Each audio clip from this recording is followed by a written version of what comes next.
এখানে তিনটে অঙ্ক দেওয়া আছে, মান নির্ণয় করো। প্রথমটা আছে লগ 64, বেস আছে 4। দ্বিতীয়টা আছে লগ 27, বেস আছে √3। 3 নম্বর হচ্ছে লগ 0.000008, বেস আছে 0.02। তাহলে প্রথম অঙ্কটা দেখি।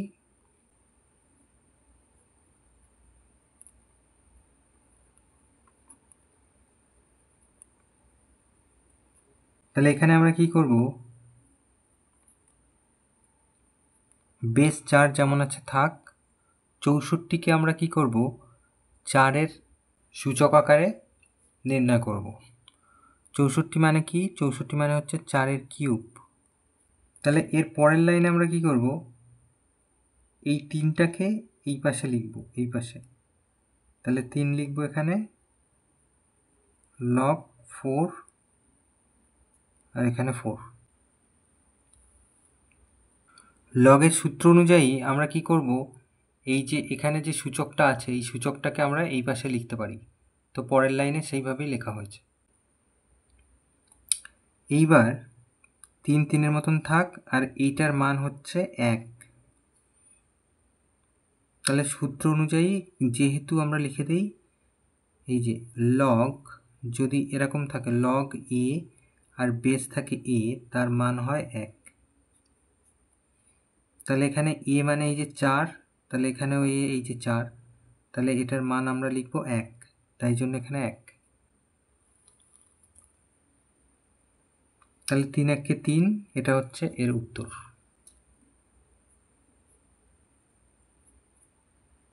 একের দাগের অঙ্ক এটা। এবার 2-এর দাগের অঙ্ক কি ছিল, এই যে লগ এইটা। তাহলে 2-এর দাগের অঙ্কটাও একই রকমভাবে হবে। এই যে লগ, এইখানে 27 আছে আর এইখানে আছে বেস √3।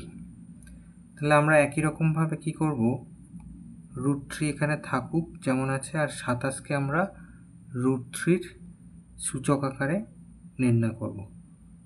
তাহলে আমরা কি জানি, 27 মানে হচ্ছে 3-এর কিউব। তাহলে দুটো √3 গুণ করলে 3 হয়, তাহলে 6টা √3 গুণ করলে 27 হবে। তাহলে আমরা এই যে √3 হোল টু দি পাওয়ার 6 লিখব।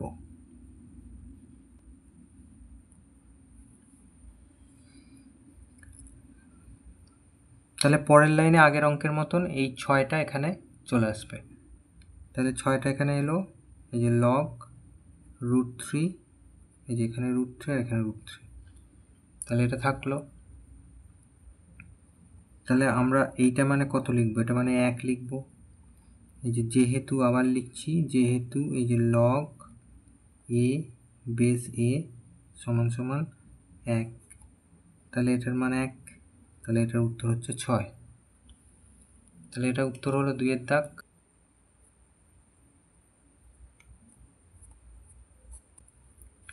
এবার 3-এর দাগে কি অঙ্ক আছে, এই যে 3-এর দাগের অঙ্ক।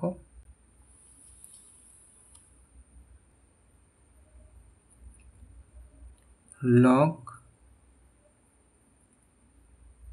1 2 3 4 5, এইটা, এটাও একই রকমভাবেই হবে। এইখানে আমরা এটা লিখব, কিউব হবে। 0.02কে যদি আমরা 3 বার গুণ করি তাহলে কি হবে, 0.000008। তাহলে এবার একই রকম এই 3টা এই পাশে লিখব। তাহলে 3, এখানে লগ এইটা আর বেস আছে এইটা।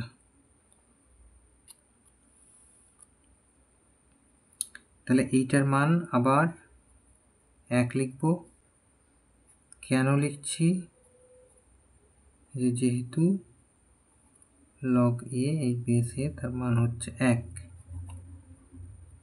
তাহলে এটা উত্তর। তাহলে 3টে অঙ্ক হয়ে গেল।